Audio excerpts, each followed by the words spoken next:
আমার মক্কেল তিনি আইএসএফ পার্টি করেন, মানে নওশাদ সিদ্দিকীকে তিনি পছন্দ করেন। আমার মক্কেলকে একটা মোটা টাকা চাঁদা দিতে হবে, তৃণমূলের পতাকা দোকানে লাগিয়ে ব্যবসা করতে হবে। ওখানে অনেক দোকানেই এইভাবে তৃণমূলের পতাকা লাগানো, তৃণমূলের পতাকা লাগানো না থাকলে তারা দোকানে ব্যবসা করতে দেবে না। আমার মক্কেলের জমিতে প্রধানের কি ক্ষমতা, প্রধান উপপ্রধান তাদের কি ক্ষমতা আমার মক্কেলের জমিতে গিয়ে তারা বাড়ি করে? তাহার থানার আইসি দেবাশিস বাবু সরাসরি এই ঘটনার সঙ্গে যুক্ত। আমি একদম এখান থেকে তার পদত্যাগ দাবি করছি। পদত্যাগ শুধু নয়, এই সমস্ত লোককে জেলে ঢুকিয়ে দেওয়া উচিত। কলঙ্ক, পুলিশের কলঙ্ক। মমতা ব্যানার্জির চটি চাটতে চাটতে এই দেবাশিস বাবু, জহির বাবু এবং ওখানকার মেজবাবু তিনিও জড়িত এর মধ্যে, পরিষ্কার কথা। এবং এনার যে মানে হচ্ছে আইও, কার্যত মানে আইও তাদের সঙ্গে মদত দিতে বাধ্য হচ্ছেন। তার কারণ হচ্ছে যে পরিস্থিতি এতটাই খারাপ। এই হাইকোর্ট থেকে আপনার আমি চাকরি খাবো, তারপর আমি অন্য কথা বলবো।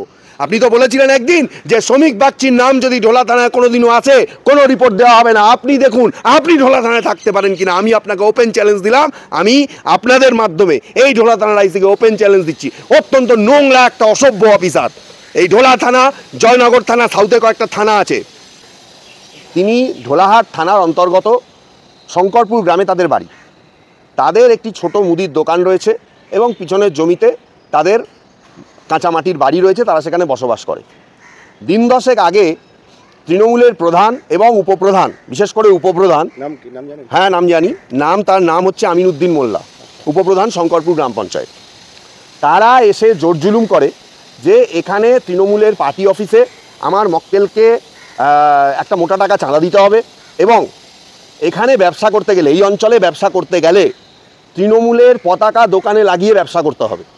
ওখানে অনেক দোকানেই এইভাবে তৃণমূলের পতাকা লাগানো, তৃণমূলের পতাকা লাগানো না থাকলে তারা দোকানে ব্যবসা করতে দেবে না।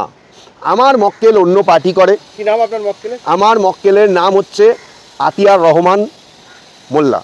আমার মক্কেল তিনি আইএসএফ পার্টি করেন, মানে নওশাদ সিদ্দিকীকে তিনি পছন্দ করেন। নওশাদ সিদ্দিকীর যে পার্টি তৈরি করেছেন আমার মক্কেল সেই পার্টির মেম্বার এবং আমার মক্কেলের পুরো ফ্যামিলি সেই পার্টির মেম্বার। আমার মক্কেলকে ওখানে তাকে বলা হয় যে অন্য পার্টি এই অঞ্চলে থাকলে করা যাবে না, তোমরা অন্য পার্টির মিছিলে যাও, অন্য পার্টির মিটিং ডাকলে যাও, এই অঞ্চল থেকে এইসব করা যাবে না।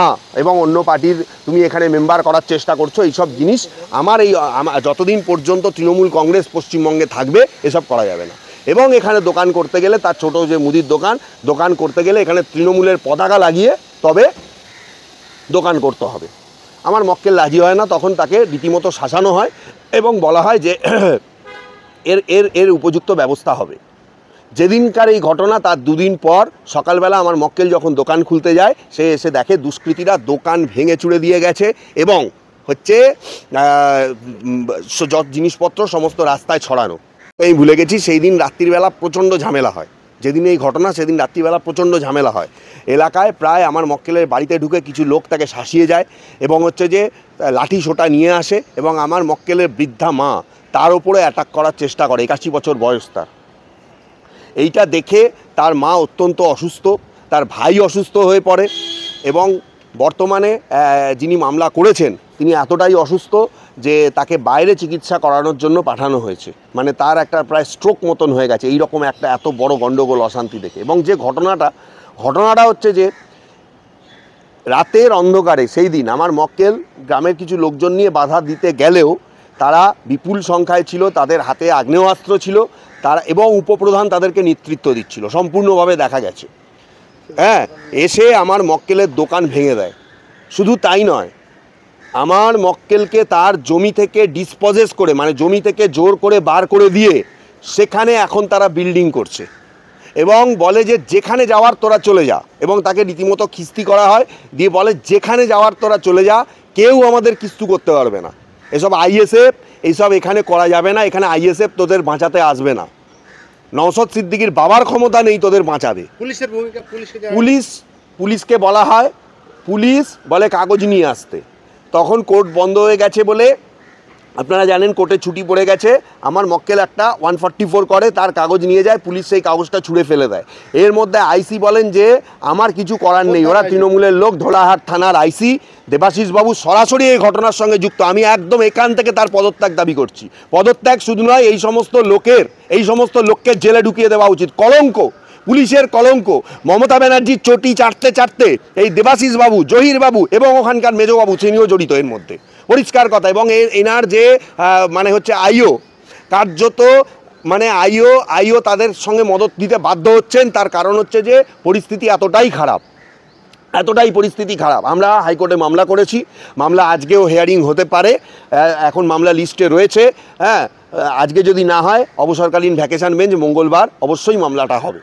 আমার মক্কেলের আজকে আসার কথা ছিল, কিন্তু রীতিমতো তাকে থ্রেট করা হচ্ছে এই মামলা তুলে নেওয়ার জন্য। প্রধান উপপ্রধান কালকে মামলার চিঠি পেয়ে রীতিমতন তাকে ফোনে এবং লোক পাঠিয়ে বাড়িতে থ্রেট করছে। তিনি বাড়িতে থাকতে পারছেন না, বাড়ি মানে অন্য লোকের বাড়িতে তিনি রয়েছেন, তার নিজের জমি থেকে তাকে বার করে দেওয়া হয়েছে, তিনি সেখানে থাকতে পারছেন না। কোনো রকম মানে তিনি একটা গোপন জায়গায় তিনি কোনো রকমে আছেন, না হলে তার আজকে এখানে আসার কথা ছিল, কিন্তু প্রাণ ভয় এবং পরিবারের অন্যান্য লোকদের নিরাপত্তার কথা ভেবে তিনি আজকে আমার সঙ্গে হাইকোর্টে তার যে মামলা, তার মানে তার কাছ থেকে আমার আরও কিছু তথ্য সংগ্রহ করার ব্যাপার ছিল, সেইগুলো আমি করতে পারলাম না। শুধুমাত্র তাদের পরিবারের নিরাপত্তার কথা ভেবে তিনি সেই অঞ্চল থেকে তিনি কলকাতা অবধি আসতে পারছেন না। তার বাড়ি দোকান ভেঙে দেওয়া হচ্ছে, তার বাড়ি দোকান, হ্যাঁ বাড়ি ভেঙে দেওয়া হচ্ছে, একদম। প্রশাসন কোনো কাজ করছে না, আইনত ব্যবস্থা নিতে না, বলছে চিড়ে দেবো, তো ওর ওখানে গেলে তোকেই চিড়ে দেবো। ইংরেজি আমল ভালো ছিল বলে মনে হয়? হ্যাঁ অবশ্যই, আমার তো তাই মনে হচ্ছে। আইসির কথা হচ্ছে তোর ওখানে যদি আমরা যাই তোকে চিড়ে দেবো, তোর বাড়িতে যারা আছে তাদেরকে গাঁজা কেস দিয়ে তোর ভাইদের অ্যারেস্ট করে নেব। আইসি বলছে ঢোলাহাট থানার আইসি। আগে যে ভদ্রলোক ছিল উনি না নতুন করে? না, উনি তো ট্রান্সফার হয়ে গেছেন, মানসবাবু উনি ট্রান্সফার হয়ে গেছেন। তারপরে যিনি এসছেন উনি নাম কি? ওনার নাম হচ্ছে দেবাশিস বাবু। এক নাম। এর আগে ঢোলা থানার আইসির বিরুদ্ধে অভিযোগ আছে তিনি একজনকে পিটিয়ে মেরেছেন। ঢোলা থানার মাটি খারাপ না, সেই জায়গায় গেলে সবাই খারাপ হয়ে যায়? হ্যাঁ, ওই রকমই ব্যাপার। কারণ ঢোলা থানায় গেলে তৃণমূলের পাঠ পড়ে তারপরে থানায় ঢুকতে হয়। ঢোলা থানায় গেলে তৃণমূলের চটিটা আগে ভালো করে চেটে নিয়ে তারপরে ওই থানায় ঢুকতে হয়। ওই থানায় আমি বলতে চাই, বেআইনি একজন লোকের জমি দখল করে প্রধান, উপপ্রধান এবং গ্রামের কিছু লোক মানে যারা দুষ্কৃতী, তারা জোর করে সেখানে ইল্লিগাল কনস্ট্রাকশন করছে, তার দোকান ভেঙে দেওয়া হয়েছে। পুলিশ এত নড়বড়ে হয়ে গেছে তাদের নামে একটা এফআইআর করতে পারে না। এই পুলিশের তো গলায় মানে কি বলবো, মানে আমার খুব খারাপ ভাষা আমি প্রয়োগ করতে চাই না, আমি একজন আইনজীবী। মানে এই পুলিশের আমি বলবো এদের এগেনস্টে অ্যাকশান নিয়ে এদেরকে জেলে ঢুকিয়ে দেওয়া উচিত। মানুষের নিরাপত্তা দিতে এরা এসছে না নেতাদের কাছ থেকে পয়সা খেতে এসছে? আমি পরিষ্কার বলছি, ঢোলা থানার আইসি দেবাশিস বাবু তিনি ঢোলা থানায় যে কটা দুর্নীতি হয়েছে, যে কটা চিটিংবাজি হয়েছে, রাহাজানি হয়েছে, খুন হয়েছে, ধর্ষণ হয়েছে, প্রতিটা কেসে তৃণমূলের নেতাদের প্রচ্ছন্ন মদত দিয়ে গেছে এই দেবাশিস বাবু। ইমিডিয়েট শুধু এদেরকে সাসপেন্ড করলে কিচ্ছু হবে না, যেখানে যাবে সেখানে গিয়ে আবার গজা এ হবে। ইমিডিয়েট একে চাকরি থেকে বরখাস্ত করে একে জেলে ভরে দিতে হবে, তবেই ওই এলাকা ঠিক থাকবে। এবং আমি বলবো, এতদিন ধরে আমি লজ্জার সঙ্গে বলতে বাধ্য হচ্ছি, এই ঢোলা থানার আইসি একটা হিন্দু মুসলমানের দাঙ্গা করানোর চেষ্টা করছে এবং একটা গণ্ডগোল পাকানোর চেষ্টা করছে। তিনি নিজে একজন হিন্দু, আমিও একজন হিন্দু। মুসলিমদের প্রতি আপনার কিসের এত বিদ্বেষ? আমরা ধর্মনিরপেক্ষ রাজ্যে থাকি, ধর্মনিরপেক্ষ আমরা দেশে থাকি। আপনার মেজবাবু বা আপনি কথা বলার কে অথরিটি দিয়েছে আপনাকে যে তাকে তোর ওখানে গেলে ছিঁড়ে দেবো? আপনাকে কে অথরিটি দিয়েছে?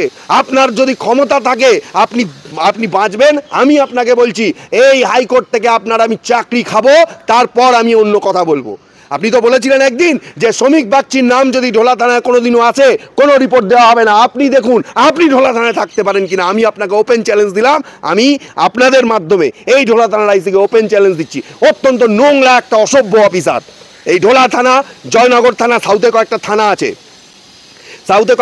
আছে, জয়নগর থানার আইসি আর কুলপি থানা, এগুলো হচ্ছে চোর এবং ডাকাত, তৃণমূলের চটি চাটা ডাকাত। এগুলো ডায়মন্ড হারবার থানা, এগুলো হচ্ছে তৃণমূলের চটি চাটা ডাকাত। কারণ তৃণমূলের খুব পেয়ারের লোকজন সেখান থেকে ভোটে দাঁড়ায় এবং এই থানার অকর্মণ্যতায় তারা বারবার ভোটে যেতে, জনগণ কিন্তু তাদের ভোট দেয় না। কিন্তু রিগিং করে, চিটিংবাজি করে, মানুষকে ভয় দেখিয়ে এবং মানুষ অভিযোগ করতে গেলে উল্টে তাদের বিরুদ্ধে এফআইআর করে দেয়। এবং এই যে এই ঘটনা, পরিষ্কার ঘটনা, আমার মক্কেলের জমিতে প্রধানের কি ক্ষমতা?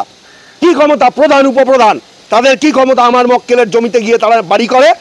কাদের এত ক্ষমতা হয়ে গেছে? আর থানার লোকগুলো কি এখন চুরি পরে বসে আছে? আমি এটা জানতে চাই।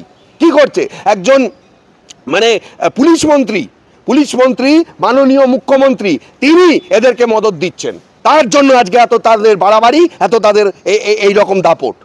মঙ্গলবার মামলা হবে, আমরা আশা করি হাইকোর্ট থেকে আমরা ভালো অর্ডার পাবো।